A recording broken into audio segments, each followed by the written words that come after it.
With ReZero now on hiatus, there was a time that I was worried the anime community would be taking one as well. With Attack on Titan being the colossally popular show that it is, I think a lot of people figured they'd just have to wait until then for there to be anything relevant to talk about, but thank God I was wrong, because now there's a new series, slowly but surely creeping onto the scene that I think people are starting to notice, and the fact that you clicked on this video proves that you noticed too.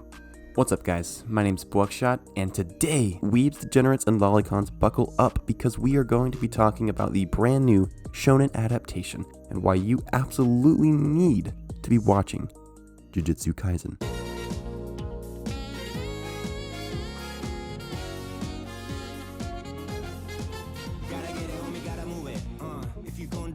Jujutsu Kaisen is the newest anime adaptation from Studio Mappa, the same studio behind some of your favorite series such as Kakaguri, Terror and Resonance, Inuyashiki, and, well, we don't talk about that one. With Mappa taking over Attack on Titan for its final season, a lot of people have been keeping a close eye on their work this year to get a feel for what to expect when it begins airing this December. And after the rough patch with the anime that shall not be named, it seems that Mappa has finally been able to find their niche with Jujutsu Kaisen. First off, if you have no clue what the series is even about, or just want to see if the show is even worth checking out, I'll give you a short rundown. But before I start, there will be some slight spoilers of the first 4 episodes later in this video, but if you're not caught up, that's okay. Just keep an eye out for the spoiler warning so you can make sure to skip that section.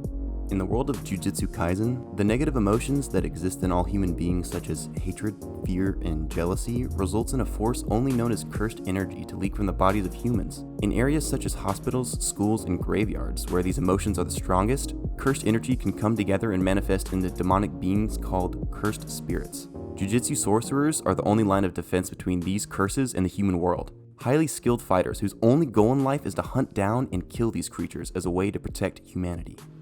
Our protagonist of this story is a young teenager named Yuji Itadori, an unnaturally fit high school student living in Sendai, Japan with his grandfather. Despite being naturally athletically gifted, Yuji prefers to spend his time with his new friends in the Occult Club, which is basically just a knockoff version of the Telepathy Club from Mob Psycho 100, where the members spend most of their time slacking off and playing games instead of doing, actual club things. But the main reason he spends his time there is so that he can leave school early enough to visit his grandfather in the hospital. After a life-altering event, Yuji is placed in a tough spot, but before he's even able to process anything, he's confronted by Megami Fushiguro, a cursed sorcerer who informs Yuji that he is in possession of a deadly, high-grade cursed object. This specific cursed object contains no ordinary spirit either, but a 4-armed, 2-headed monster who, back when he was alive, slaughtered thousands of innocent lives before he could be sealed away. Cursed objects normally attract other cursed spirits, but with a beast like that trapped inside, even Megami seems terrified of the potential consequences if they fail to retrieve it. After a quick info dump, Yuji slowly begins to realize the extent of the danger that they are in, and they rush to find the object before cursed spirits kill and devour everyone at Yuji's high school. After a fantastically animated encounter, Yuji finds himself sucked into the world of curses and sorcerers, and is given a choice that will change his life forever. Now, if you've never heard of Jujutsu Kaisen until now, don't feel bad, because most people haven't. At least, in the West. But in Japan, the manga is slowly becoming one of the most popular titles in Shonen Jump, with the series doubling its sales just this year, jumping from 4.5 million to 8.5 million sales in just a few months. Its success is unprecedented, especially considering that this is the first title ever from the mangaka, and it only began its serialization in spring of 2018.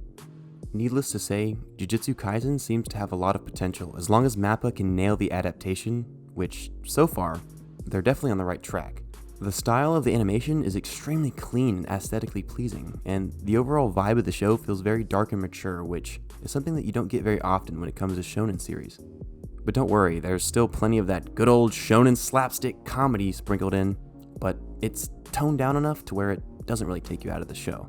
And speaking of animation, look at this animation. It's fucking beautiful. Sorry, got a little carried away there. But if there's one thing Mappa has proven this year, it's that it has some amazingly innovative animators that just within 4 episodes managed to create so many gorgeous shots that just keep replaying in my head. If the show keeps up the same momentum, I would say Ufotable could potentially have some competition when it comes to creating mind-bending animation. However, animation can't make a show good on its own. Got to high school! Sorry. As I was saying, for a show to be good, it needs relatable characters that the audience can get attached to, because, let's be honest, no one's gonna watch a show if they don't give a shit about what happens to the characters. Luckily, Mappa delivered on this as well. While we've only met a handful of characters so far, every single one has been extremely intriguing as soon as they're introduced. Yuji might be a shonen protagonist, but somehow they've managed to make the chosen hero stereotype still feel fresh and interesting. In only just a few episodes, Yuji has gone through more development than Akame did in a series that was literally named after her. Yuji is witty and headstrong like you'd expect, but he's also extremely human, and I really respect the show for saving time to have character moments that show us a little bit of his softer side. The other characters are just as fantastic. Megumi is clearly going to be the fan favorite, and he is by far the one character I'm the most interested to learn more about. And also, holy shit, those dogs are badass! The third main character is Nobara Kugasaki, and she isn't introduced until episode 3 or so I can't talk too much about her without spoilers, but I will say that I think she's a perfect match for the dynamic of the 3 main characters. The only other character we really get to see in action is Satoru Gojo, a master jujutsu sorcerer that takes Yuji under his wing in a way to help guide him on his journey. Satoru has already been shown to be on a completely different level than Yuji or his friends, so I personally can't wait to see him at his full potential because he's already incredibly badass.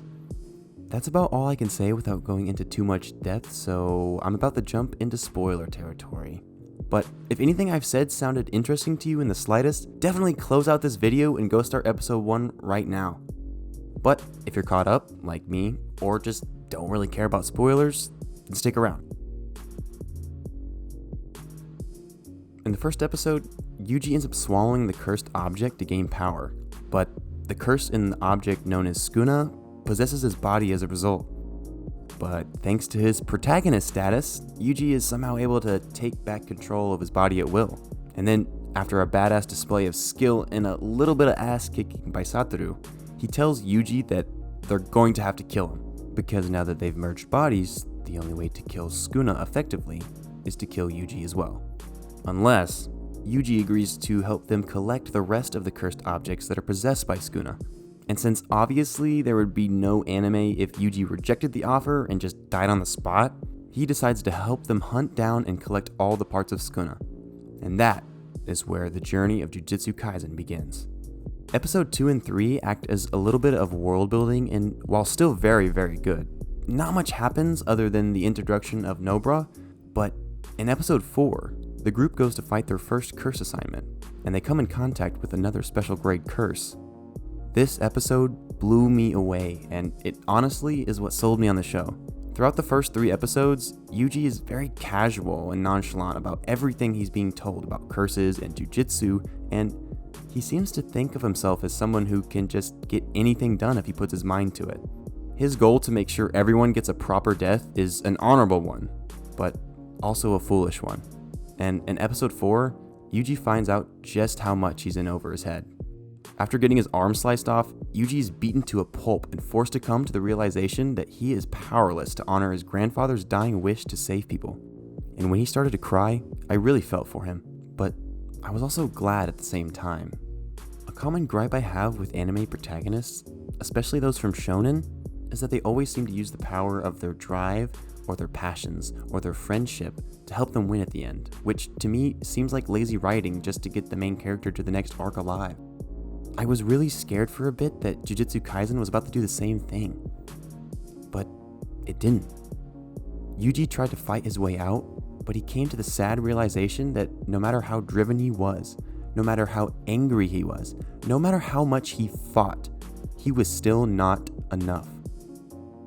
The fact that they put the main character through such a soul-shattering mental battle in the 4th episode that broke him down into tears is something I don't see very often, and with that feeling of helplessness being something a lot of humans, including myself, have felt, I really connected with Yuji. Jujutsu Kaisen is only 4 episodes in, and yet somehow it's already got me hooked into the story. I care about some of the characters because they have real personalities, like real human beings, and I really feel for them. And that's what good art does, right? It makes you feel something. It makes you think about what you watched and reflect the lessons that the characters learn onto your own life, so hopefully you could better yourself. So in conclusion, Jujutsu Kaisen is a really good show so far, and I'm definitely going to be watching it for a long time. And I really think that you should be watching Jujutsu Kaisen too. If you made it to this point, thank you so much for checking out my first ever YouTube video. It was a lot of fun to make, so there will absolutely be more content coming in the near future.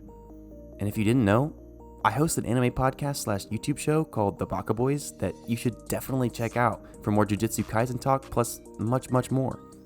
The link to the channel is in the description, as well as my fellow co-host channels, so definitely go check them out as well. Once again, I'm Bwucshot, signing off. Stay sweet.